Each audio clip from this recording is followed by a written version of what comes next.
they're gonna be like, dang, like who's that guy? Like that And this guy is a sounds side hustle. That's the dopest part about it. Oh, yeah, day job, I work under Shepherd Ferry. And then, side hustle is never made. Like, that's wild. exactly. Because if people Yeah. didn't know about your day job, like I started talking about my day job so people would know. People thought Perspective Collective was a full-time thing for years. But then I started sharing more like, no, this is all outside a day job. This is how I make shit happen. This is my timing, my schedule. I got a family, Hmm. podcast, freelance, whatever. So I think that just makes it even more concrete and real. Like, okay, this dude, what he's done isn't out of reach. He's just put in the time and invested the energy and the sacrifice, the blood, sweat, and tears. The Perspective Podcast is fuel for your mind and creative grind. Each week, we break down the art of healthy hustling, overcoming the inner critic, and growing your creative business.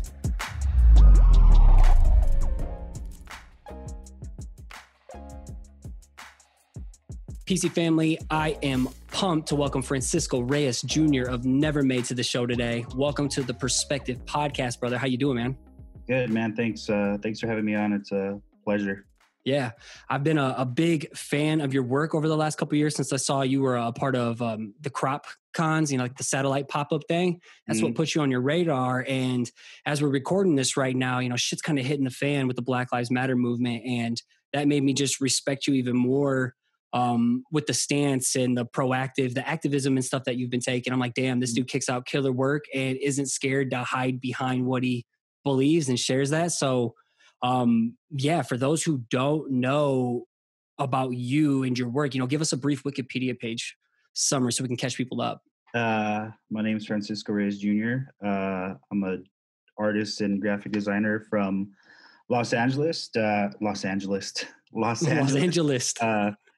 I've been professionally, I've been doing graphic design for about 10 years, but unprofessionally, it's been about 20. That's like early years of learning programs in high school and college, and then not having work after college. But anyway, I have a day job now. I work for Student Number One, which is Shepherd Ferry's design agency. I've been there for about 10 years now. I've been working under him for a minute. I've always been into political, like protest stuff, especially being a fan of his work, and just working with him for so long. It's just kind of like, it's hard for that it's hard not to be influenced by his activism and the way his work has a message. And it's just, again, like, it was something I was already into, but like now working at such close proximity with him, it's just like by osmosis, it's just like automatic for me. It amplifies it. Yeah, on that level. So, I'm Mexican, and I grew up in LA, and all of my classmates were Black and brown kids. So, for me, it's just like, it's important for me to stand up with my peoples, and use my talent and my voice to really put a message across out there, and I feel like right now is the time to be open about these sort of issues, because you're gonna be remembered for what side you were on, even if you're like neutral or quiet or whatever. People are gonna remember that. Yep. And there's a lot of artists and a lot of brands, a lot of designers that are just haven't showed any solidarity. And I'm kind of just like, damn, like, I thought you were cool, but then like, it's just like, nah, there's something that is hindering you from speaking out. And that's just kind of like corny to me. Like, these are human rights, and it just kind of, your silence just speaks volumes. Human rights shouldn't be a political issue. Exactly. Yeah. That's not really political. That's just like this is how it should be. I'd do it for whoever, if it was Asian Lives Matter, or Purple Lives, anything. Like, it's just like, I don't know. It's an interesting time, and it's really cool. It's been really invigorating and inspiring, but it's also been very like daunting, like mentally, because it's just like bombarded 24/7 with the news cycle is just constant, and then social media, and then it's just like I want to keep up with everything, but I got to keep my sanity also. Well, and you have a business as well, and a Yeah, side hustle, and a job, and family. Like, I have a wife, no okay, kids yet.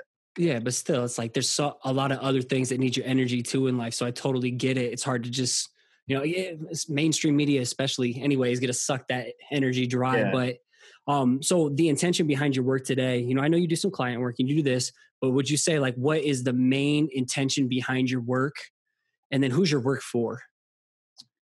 my main intention with my work is just to inspire. First of all, everybody, but mainly, like, not mainly, but I would like for, like I said, like black and brown kids from the hood to really look at me as kind of like a beacon of somebody that came out of the same neighborhoods that they did, and that there's actual alternatives to just, like construction, and just like me, not mediocre, but just like blue collar jobs. Like, you can get a job doing graphic design and what people call like drawing for a living or doodling, because there there aren't a lot of people that look like me that are, up on these platforms, like, uh doing what I do as far as like being a creative and stuff. So, I really want to inspire the younger, like, inner city youth to know that there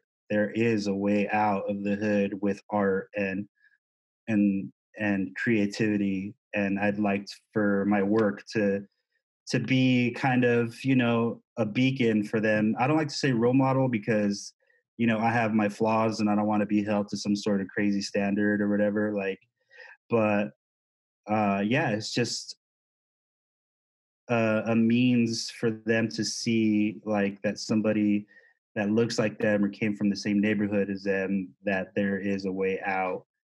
Besides either just getting like a regular job that you hate or fucking joining a gang or something. And see why I asked that, because a lot of people don't know why they roll out of bed in the morning to do what they do. They lack that kind of like driving force. And yeah, a lot of it's fun, like working with Bobby Hundreds, or the Mhm. dope little collabs that you get to do.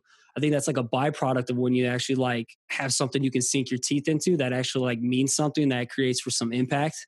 And I Yeah, think all the glory and the accolades, I think that's a byproduct that kind of comes with pursuing work that actually means totally. something. Yeah, like, because of the type of work I put out is the reason why a Bobby Hundreds would hit me up, or, you know, whoever else. Are just like, yo, this guy is of the community. He makes stuff that aligns with our company. Like, why not work with them?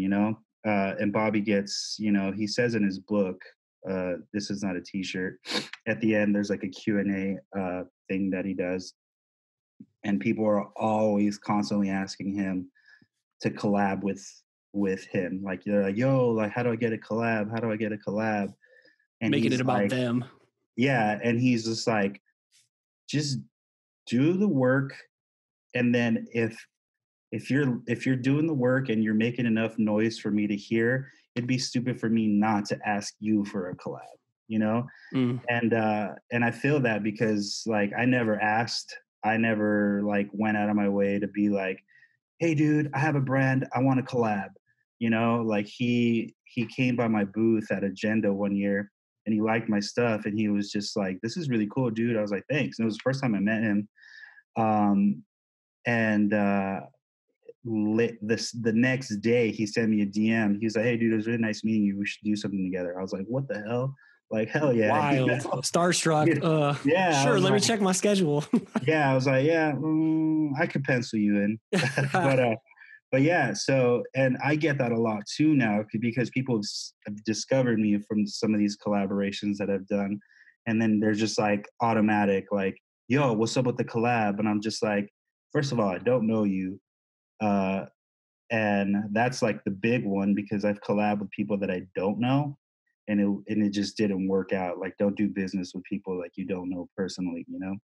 And And yeah, it's just like there needs to be some sort of like cross pollination here where we could both benefit from a collaboration. It's not just like, yo, give me a collab because I want some clout, you know, like, and it's just like it's kind of corny when people ask for that. And I feel his pain. I mean, it's not even on the level that he gets, but it's just like I'm sure it's something that he's had to navigate very carefully.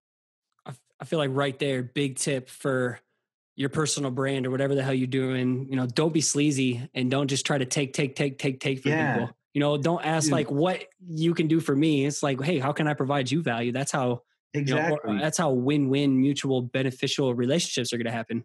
Yeah, like it's like ask me like it's like not ask me, but it's like there's different ways of doing it. You're like, hey man, can I help you pack orders or something, or Like get like the just relationship going at least. exactly. People are just so blunt, like right away. They're just like, yo, what's up? I have a brand, let's collab. Like, Especially on Instagram. You should see my DMs, man. It's I crazy. could only imagine shit. How Yeah. I get it is people are like, hey, can I be on your podcast? You Yeah. know, like I'm like, well, how are you going to serve my audience? Do you know who the listeners is? Like, what's the value you're providing, or is this trying to just get on a stage to use the platform to get you some clout? So I get it. Exactly. It's like no, like let's build a relationship first to even see if you're like the Exactly. right fit. Yeah, like and like once I've always been just like I always tell people that they need to just keep their head down and work, and grow organically and make as much noise as possible because once you're making enough noise, people will start to hear you or see you. And that's what I always tell everybody. But everybody just sees everybody just sees through Instagram people's highlight reel, but they don't know like the real hustle, which is dope that you have this sort of platform where you're giving people a platform to tell their backstory, like, and I try to do that with like video and really try to let people know where I came from, like how I got to where I am. But sometimes people are just lazy and they don't want to click on your about section in your website. They just want to go to your Instagram, they don't want to do the research. Yeah, first thing I dug in was the about video that you had. I'm like, damn, I need an about video because this dude like Exactly. captured everything. I'm like, I already want him on the show, but now I'm digging for questions. Like you captured everything that I already was Yeah, looking for. And so I think that's a good pivot right now. Make as much noise as possible because this shit's a process. it is. And I talk about the slow and steady grind, but let's talk about what never made means always earned, you know, and earned not given, because I vibe to that. It's a Mhm. microwave society. People are looking for a fucking handout or a dream to manifest overnight. And Yeah. shit does not happen that way. So like tell us, what does never made mean? Because I think it's powerful as hell. But what I really align to, I guess I should backtrack, is that you said never made was never created to be a brand. It was a design alias, probably just to hide behind a little bit, to put your work Mhm. out there, which that's Yeah. what Perspective Collective was for me too. In case people didn't like Scotty.D.Russell, they didn't need to know who I was. So Yeah. they didn't Yeah. like my work. They didn't need to tie it to me. And then it Yeah. Yeah. evolved into something so much more. So like tell like the origin stories of Never Made, what it means, and then what it's evolved into today. Cause I think it's great Uh, for people to see like the process of like, just cause you start with something, you know, there's room to grow it. yeah. Well, never made what it means is like, when people are just like, yo, you made it. Like you hit the top of whatever hill you're trying to get to the top. You're trying to get to the top of. And for me, I've always been very goal oriented. But it's just like, okay, once you reach that goal, it's like, okay, what's next? What comes after that? So just it's just more of a motivator. Like, okay, like I I did a collab with Obey Clothing, right? And that was like a big dream of mine. And then it's just like, all right, dope. Like I got to this goal. Who could I like? Who would be cool to collab with next? And it was just like, oh, like Huff or the Hundreds or whoever else, whoever like these peers, not peers, but people I looked up to like in the industry for so long. And then the Hundreds thing happened. It's just like, dang, now I'm here. Like, what can I do next? And it's just like, all right, And then the Clippers thing, or the LAFC thing happened. It's just like, dang, I'm here now. What can I do next? And then the Clippers thing happened, you know? So Never Made is just like, dude, like, just like when you make it, when you accept that you've made it, you get stagnant and you get complacent, You've you capped know? that And you just, potential. yeah, like you just, like people are just like, yo, I made it. Cool. Like I'm coasting. It's just like, I never want to get to that point because once you get to that point, you stop innovating and you stop wanting more.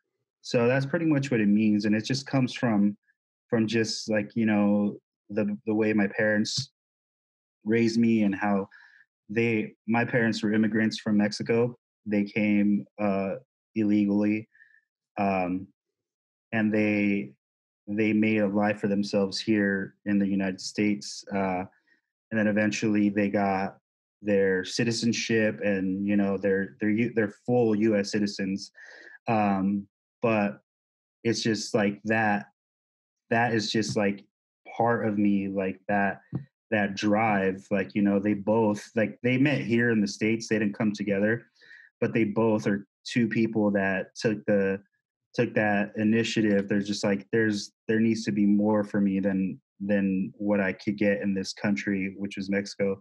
And then they, you know, crossed the border and then came to a country where they didn't know the language, where they didn't know anybody.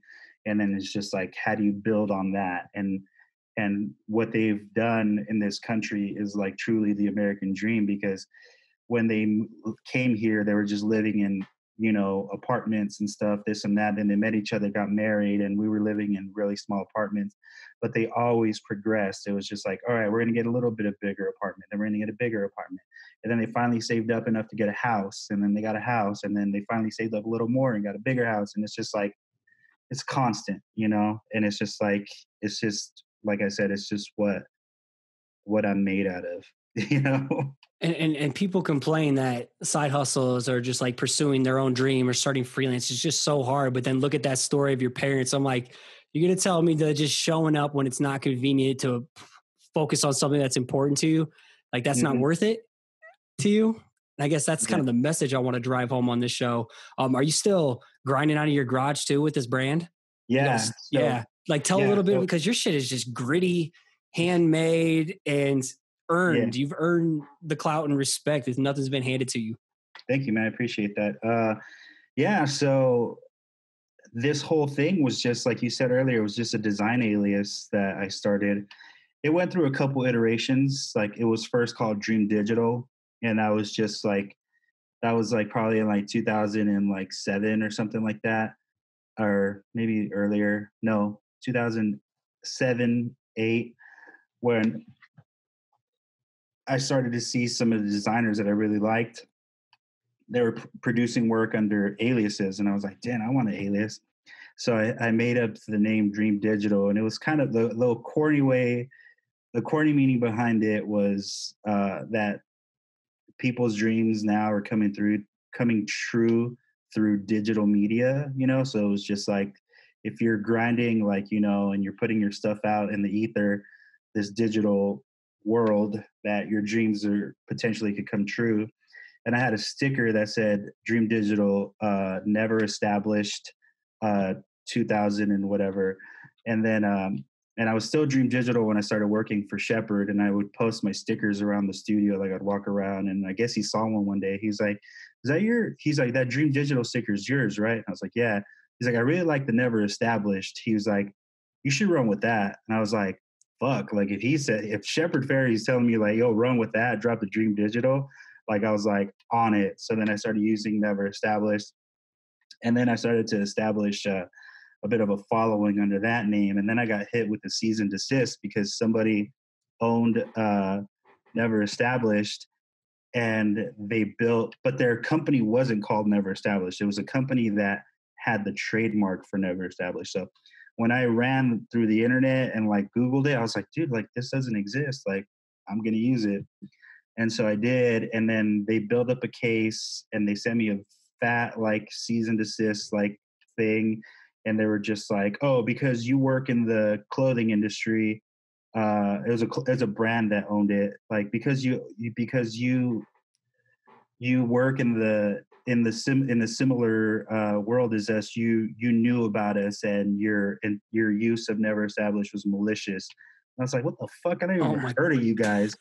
You know, I'm working out of my garage as a side hustle. And so then, luckily, you know, we have a lawyer in house at work, and I was just like freaking out, and I was like, yo, I got this cease and desist. What do I do? She's like, do you want to fight it? Or do you want to get them off your back? I was like, I want these people to leave me alone. Like, I'll drop the name.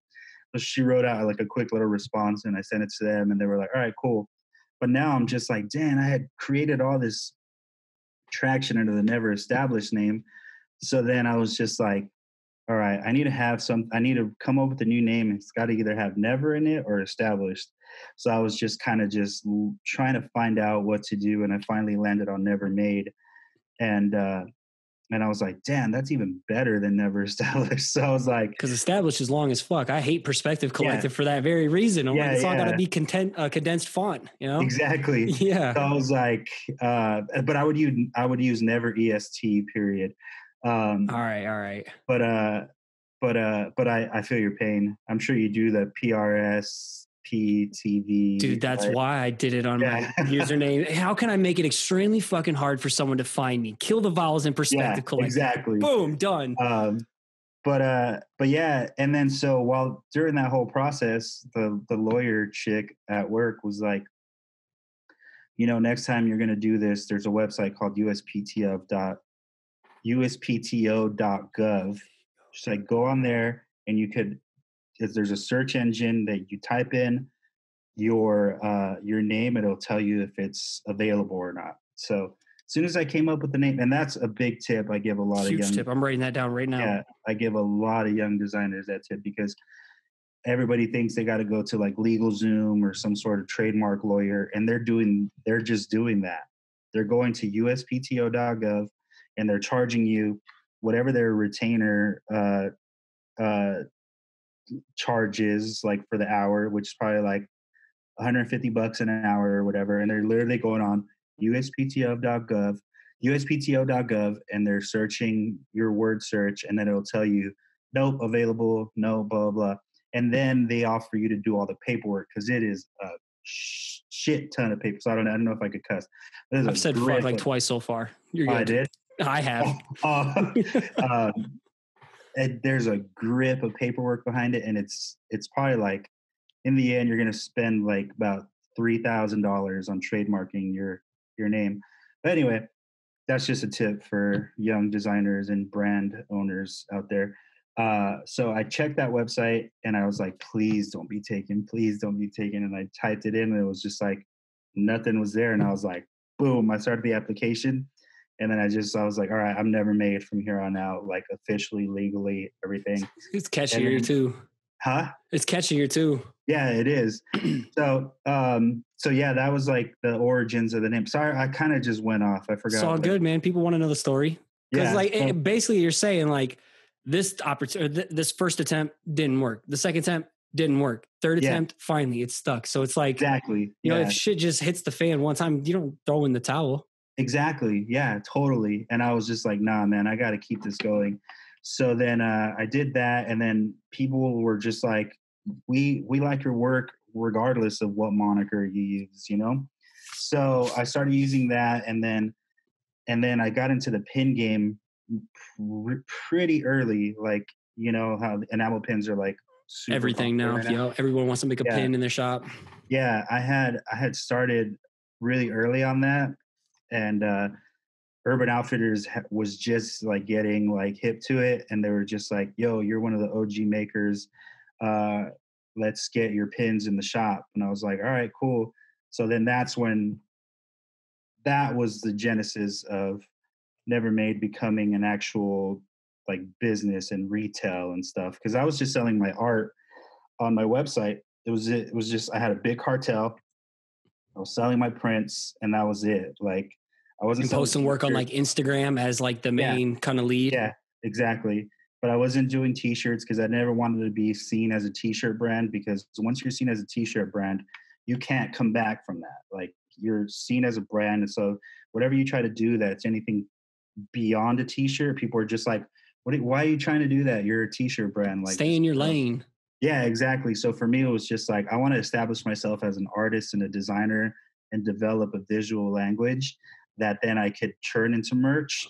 But first, I got to do all the footwork before I get there, before anybody could say, oh, he's just a t-shirt brand or What's whatever. the footwork? And why I'm asking is because so many creatives and students that I work with are like, I want to do merch and I'm just getting started off with my brand. I'm like, Yeah. where's the Okay. strategy, the voice, the So style, the message, the audience? You know, what's the footwork mean to you? the footwork is working for other people, uh, freelancing, um, developing a style, not necessarily your style yet, but just, well, actually developing your style. I'll take that back. Developing your style and just grinding it out on Instagram and letting people know that this is your aesthetic, right? So I was doing that for a minute and I was selling a couple prints and stuff. And yeah, it's just really, really kind of organically trying to create your brand of art. You know, for me, I call it like I'm trying to develop a visual language that's just like that. Once you look at, like, you could see, you could tell, like, that's a never made graphic, that's a Never Francisco Reyes made graphic, made you that. know. Yeah. Like, it's just like, oh yeah, that's for sure, like, you know. um so it's just kind of just the footwork is developing yourself and your style and your work ethic, and just like, you know, working for that goal. Like, I mean, there's no real like map or blueprint. It's just kind of just you know, You got to just put in the work and the answers kind of reveal themselves slowly over yeah, time with totally. opportunities that you didn't expect. Basically, it's like you got to put in the time in the grind to develop your visual language, your style, yourself, and slowly start putting prints and things along the way. Like you Mm, didn't, as soon as you got started, you weren't just making prints and killing it. no, not at all. I was like, if you go back to my Instagram, to the very first post, because my Instagram that I have now is still the one that was Dream Digital, and then it went to Never Established, and then it went to Never Made. You could see that progression. Mm. So if you go, the first post I actually did was, I didn't know how Instagram worked early on, so it was just like a picture of my bike that I rode to the beach, because I was like, oh, I thought this app was just like a photo filter app. So I was like, oh, My shit dude, was of my cats. I get it. yeah, but I keep all that stuff so people have a record to be like, oh, dang, look, like, because people won't scroll that far these days. Like before, like, if I'm really trying to research somebody, I go all the way back. I'm like, let's see what your style was before. Like, oh, okay, I see where you were at. I see how you got to where you are now. You know what I'm saying? And It's so like a it's just visual journey and journal. I mean, of exactly, people's stuff. yeah, Yeah. yeah. So and then in throughout my whole thing, I talk about how, like, Dream Digital is dead. It's never established, and then it's like a year or two of never established stuff, and it's just like never. And I scratched out the EST, and I was like, unfortunately, I got to change my name. And then a couple weeks later, it's just like boom, Never Made, and then it's just been that ever since, you know.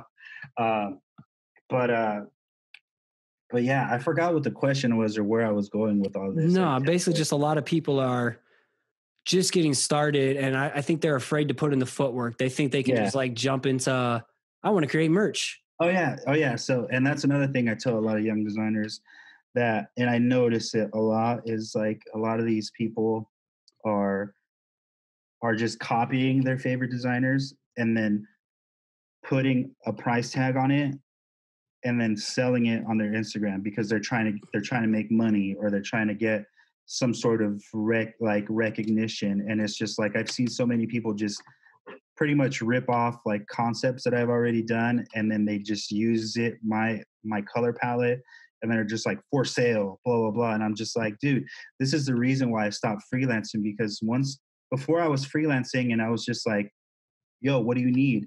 They're like, well, then they're sending me like a mood board. But like, yeah, I could do that. And then I started to develop my own style for myself. And then people were hitting me up. They're just like, yo, I want that. I'm like, that stuff's not for sale. Like, that stuff's for me, because if I sell you that, you're going to make money off of that, and then it's just going to dilute what I'm trying to eventually uh, get to as far as like a visual language goes.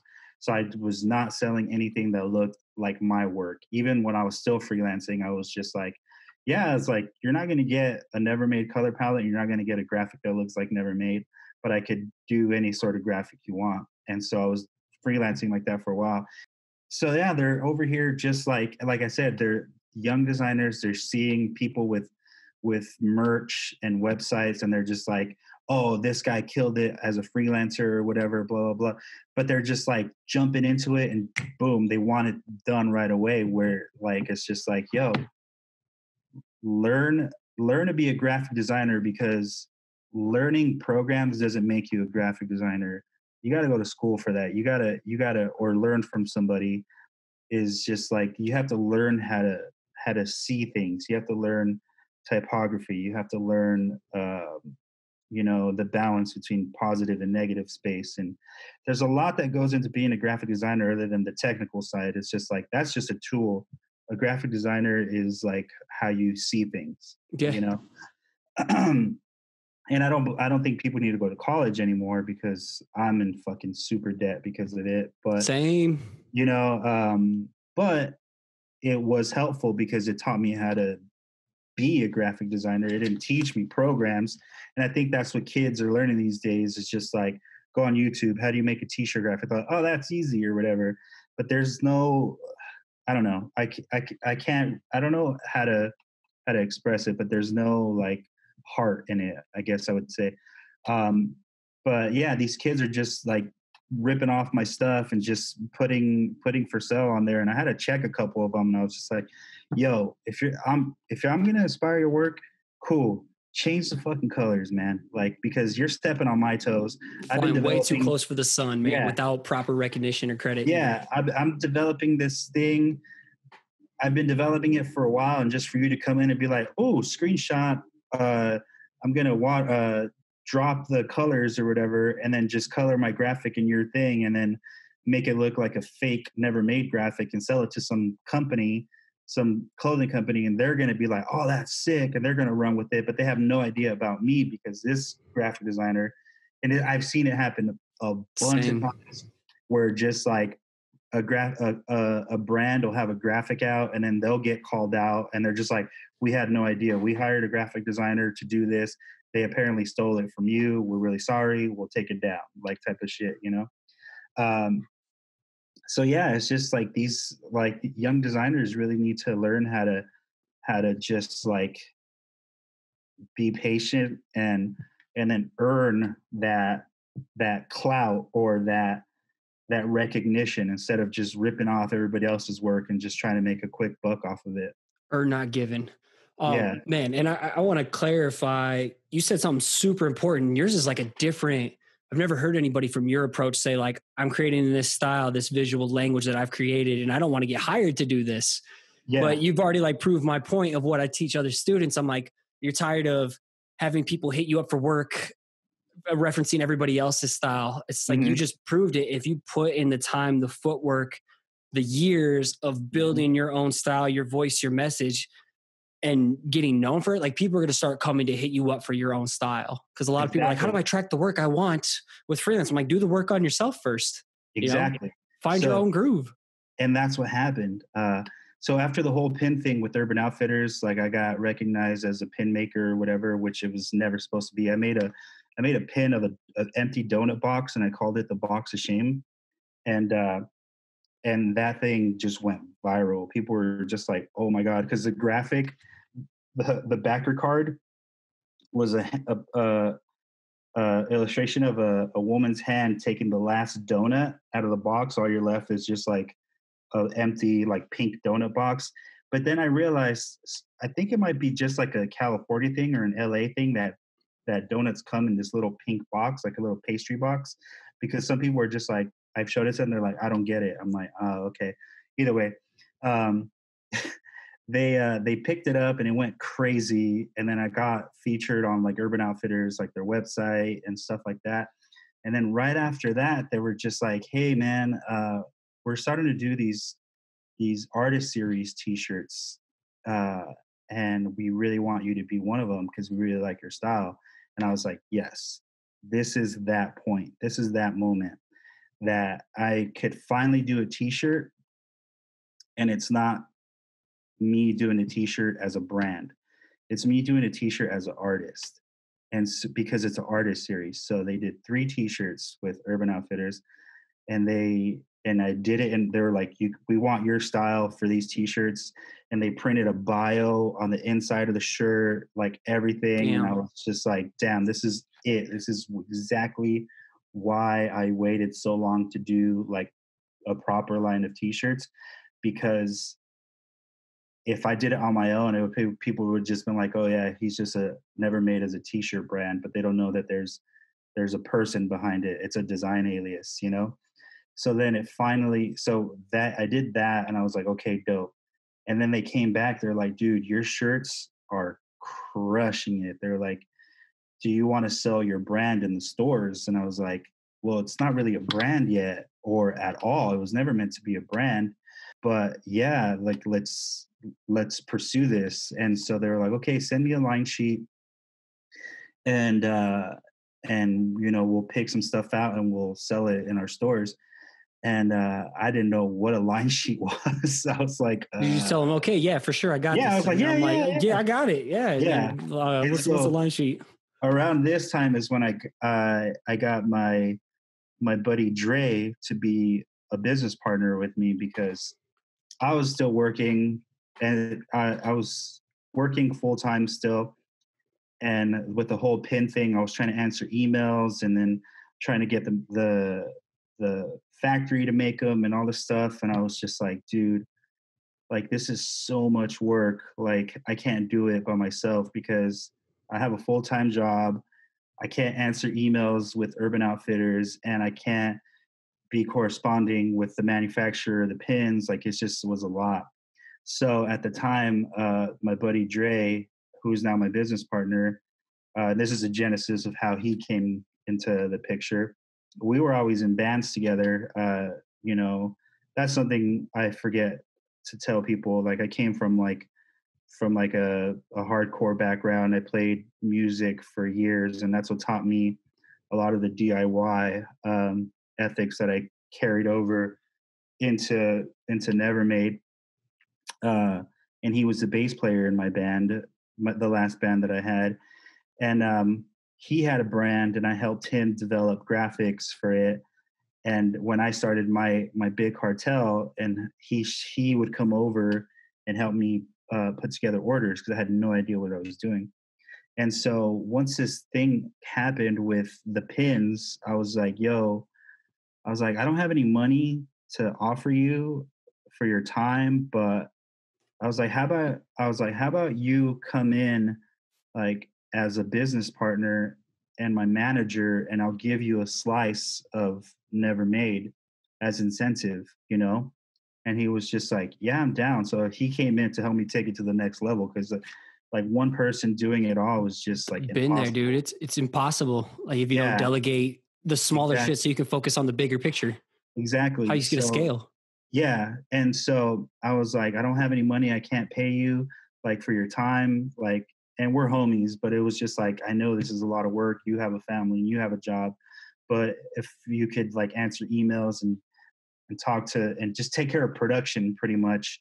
He was just like, yeah, man, let's do it. So then he came in with the with the pin thing, and then the and then later he was already on board when the artist series thing came through. And so I sent the line sheet out to Urban Outfitters, and they picked a couple of T-shirts, but the production for those T-shirts, was $18,000, and we're just like broke. Like, where are we going to get 18 grand from? You know? Because they want to buy it like wholesale that Yeah, amount. yeah. And It was a yeah, so big you ass find your order. vendor, whatever, get it drop Yeah, shipped to them. yeah. It was a big ass order. We're just like, oh crap, like what the hell do we do now? Like, and this is one of those moments in companies where it either just like you either just stop because you're afraid, or you're just like you go balls in and you're just like, let's do it. So he was just like, we'll figure it out. Like, we'll accept the Risk order. it for the biscuit, man. Yeah, like, let's accept the order, and then we'll figure out how we get the money, you know?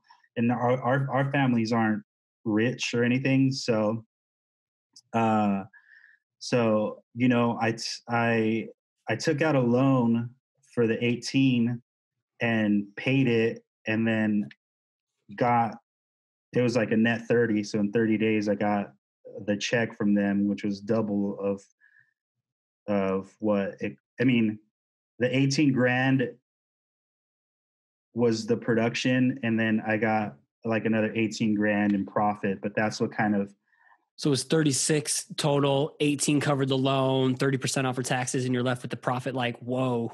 yeah. And then that was like, okay. And at first I was just funding, before that I was funding everything myself, like, because it was my project, you know.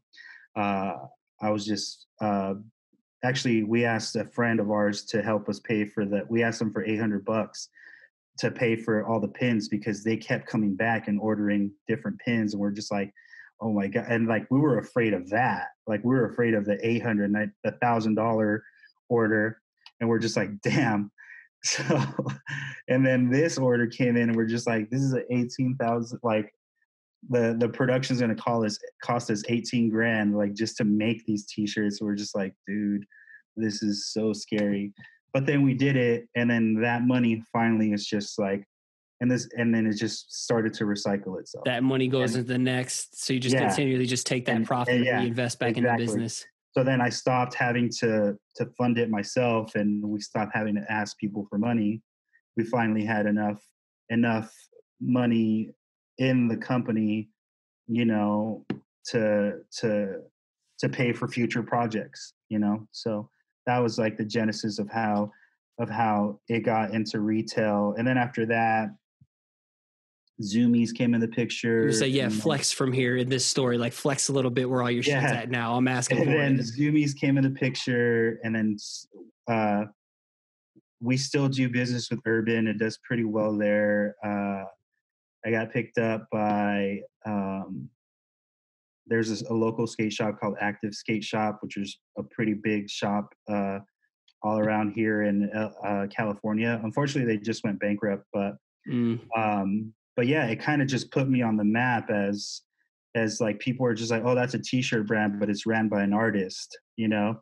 And then that allows me to do murals and to do whatever I want as a graphic designer, because I'm not pigeonholed to t-shirts.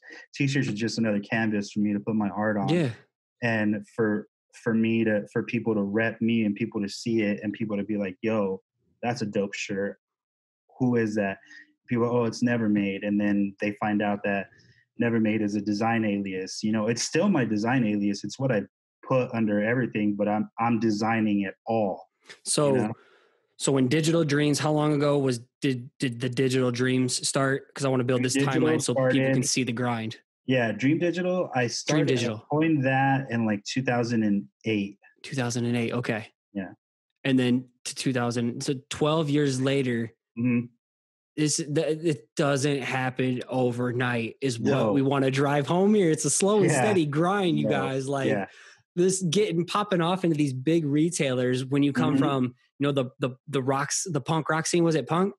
Yeah, it was punk, hardcore, ska. Just like I was in the trenches with doing your own t-shirts and band posters and the logos. You know, it starts in the trenches, and then from me, from the outside looking in, summarize it. Starts in the trenches. You figured it out. Year by year, ran with the evolution, ran with the adversity. This shit didn't happen to you; it happened for you. Because now Never Made just sounds way doper. Yeah. And it's just like the grind and evolve. And I'm a big believer of like opportunities come your way if you're out there actively seeking. If you're out there working towards something, you got to believe that something is working back towards you.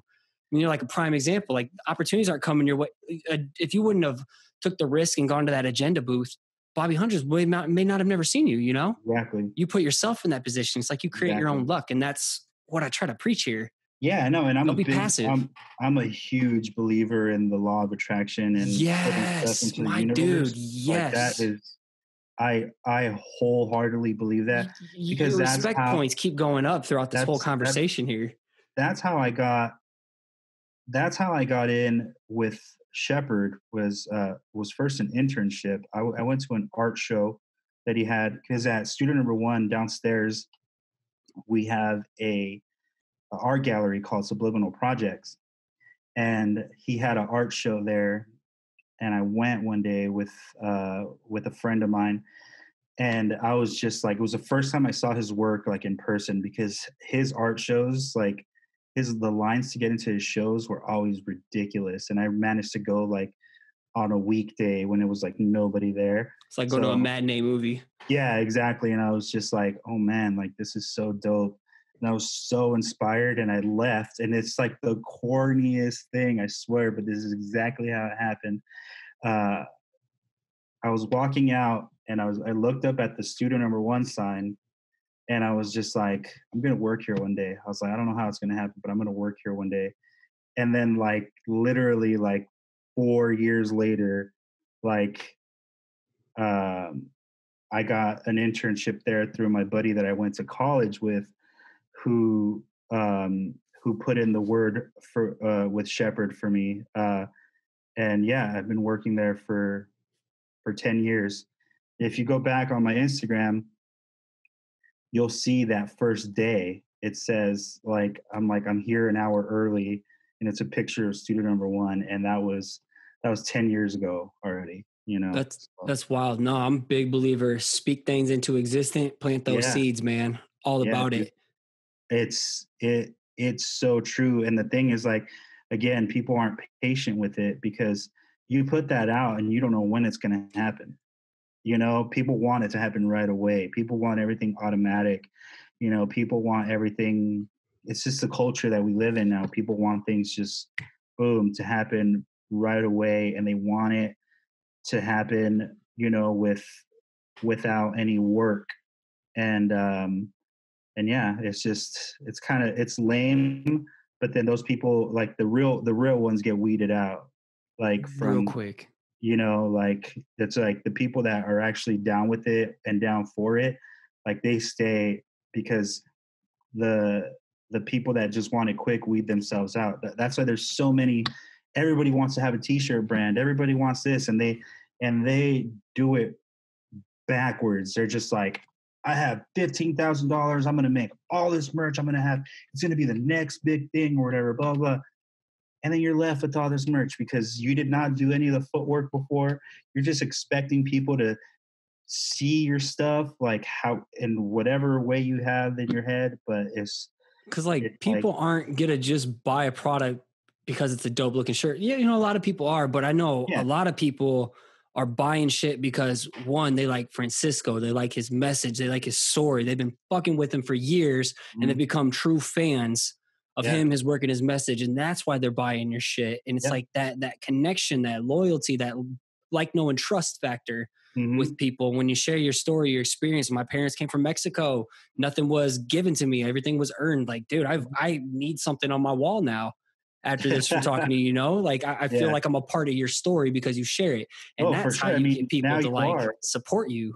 Yeah, you are though. Like, this is just that part of the groundwork that I'm doing now for future projects. Because people don't know about me, that know about you, they're gonna be like, "Dang, like who's that guy? Like And that this guy's is got a a side hustle. That's the dopest part about it. Oh, you know, yeah, day job, I work under Shepherd Ferry. And then, you know, side hustle is never made. Like, that's wild. exactly, Because if people yeah, didn't know about your day job, like I started talking about my day job so people would know. People thought Perspective Collective was a full time thing for years. But then I started sharing more like, no, this is all outside of day job. This is how I make shit happen. This is my timing, my schedule. I got a family, mm-hmm, podcast, freelance, whatever. So I think that just makes it even more concrete and real. Like, okay, this dude, what he's done isn't out of reach. He's just put in the time and invested the energy and the sacrifice, the exactly, blood, sweat, and tears, you know, mm-hmm, because it just, nothing's handed. You got to have some adversity along the way so you can earn it yeah, and man, appreciate it. yeah. It's just, you know, I another thing I always say is just like, some people have the talent, some people have the work ethic, and some people have the passion. The people that have all three are the people that things start to happen from, because if you have the talent and no work ethic, you're not going to get anywhere. You're just going to have like you're talented. If you have the work ethic but no talent, then like what are you working towards? Like, you know, you're just going to kind of like, you know what I'm saying? Like you're kind of just going to be like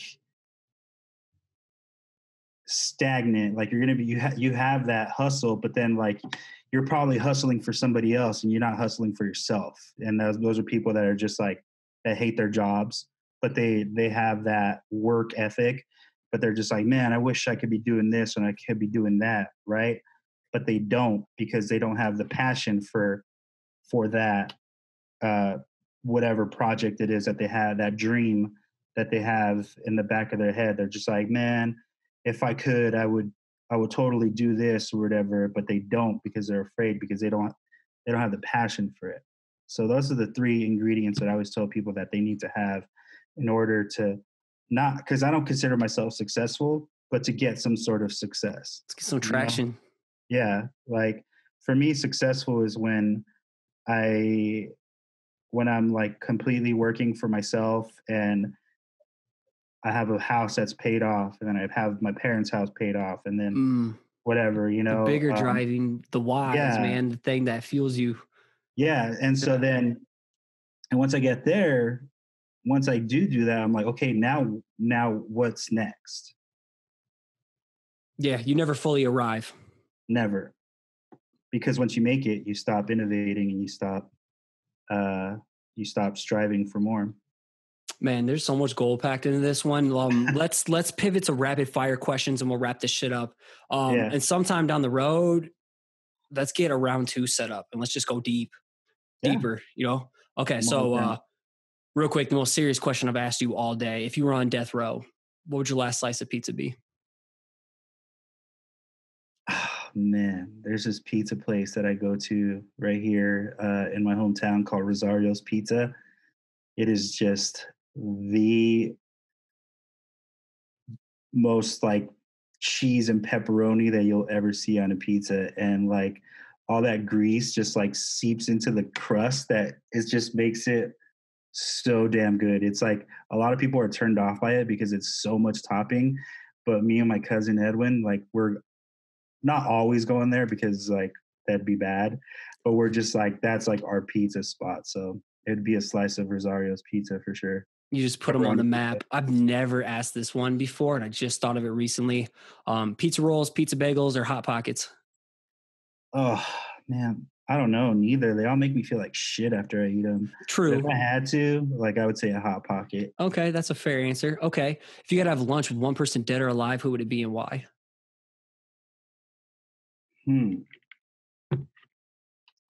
Damn.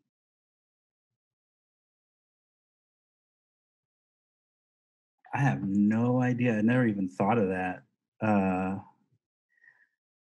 I would probably say like a distant relative, like from Mexico, because I'd like to know where our family kind of originated from, you know, like just because there's pictures of my grandfather and my grandmother when they were young, and my grandpa's got like a bullet belt around his waist with a gun, and he's like, and my grandma is just like in this like little white like dress. So I'd like to know further than that, you know. I like, they both passed away, so that history might be gone, but I would say that just because like I'd like, because you know they say like you don't know where you're going until you know like where you've been. So I'd like to know a little bit more about my personal family history. So I would say something along those lines. Word.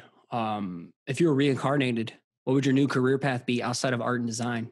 I know you had music in the past, but like, is there something else out there, low key talent or obsession? I'd be a basketball player for sure. No shit. Okay. Yeah. What were you? You point guard, shooting forward? I was a forward. Yeah. Yeah.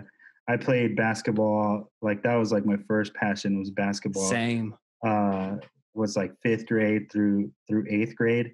I played every single day. My aspirations were to be like the first Mexican basketball player in the NBA. And dude, and I was playing basketball in the mid 90s when basketball was like the shit. Man, like like the Ray Allens and Kobe's and Iversons and Garnett's, Stephon Marbury's franchises. Yes. All that, dude. I still have my basketball cards. Dude, my card collection is right over here and it is sick as fuck. Yeah. Like I threw out a lot of the trash that I just had to fill up. Do you know how when we had those binders, like people were just like, oh, the thicker your binder is, like the more down you are. Plastic sheets of like rows of threes. Yep. Exactly. Dude, my Kobe collection is wicked. That's sick. Yeah. R.I.P. Kobe, man. But I threw out all like all the crap and I kept like all my gems. They're not very many, but you know, I had to get rid of some stuff, but I would definitely be a basketball player. And the funny thing is, like, I was so about basketball, and then I got to high school, and it was like the summer before 9th grade, and me and my best friend Mike were like, all right, let's go. We're gonna go try out for JV. We're like, all right, sick, because we both played for the Parks around the in our city, and we walked in, dude, and like I said, I went to a predominantly black and brown school. So we walked in, and these fools were fucking dunking on each other. And you were in Compton, right? You grew up there? Yeah, well, I was born in Compton, and I grew up in Carson, which is literally like the next town over. So it's same people. And these fools were dunking on each other. And me and my friend Mike looked at each other. We're just like, we are way out of our league here. I'm not going to go take a charge. Yeah. We're like, how about we just like go home? You're like, yeah. And we didn't try out. And then after that one was I started skateboarding. And then that took me on a different path. And that kind of skateboarding is what really fueled my passion for graphic design. And that's where I got into like all like my favorite like skate logos and skate graphics. Like the Dark Star shit always had me. Dark Star and Blind. That was always my shit. Exactly. Dark Star was my favorite brand actually because their logo was so sick. Yep. Yeah. All right. Where can people go to follow you online and support you? Social. I only have an Instagram, which is @nevermade, and my website is nevermade.com. All right. I'll get it all linked up too. So this was hella fun. I got to learn a lot more about you through this. I appreciate all the gold you dropped today too. We'll definitely have to make round two happen if you're down. Yeah, totally down. Word, man. Let's keep in touch. Peace. Thanks again for listening. It'd be awesome if you took the time to subscribe to the channel, hit the like button, and let the comment below so we can connect. Again, if you want to catch a shout out as a future listener of the week, make sure you subscribe to the show on iTunes and give it a rating and review.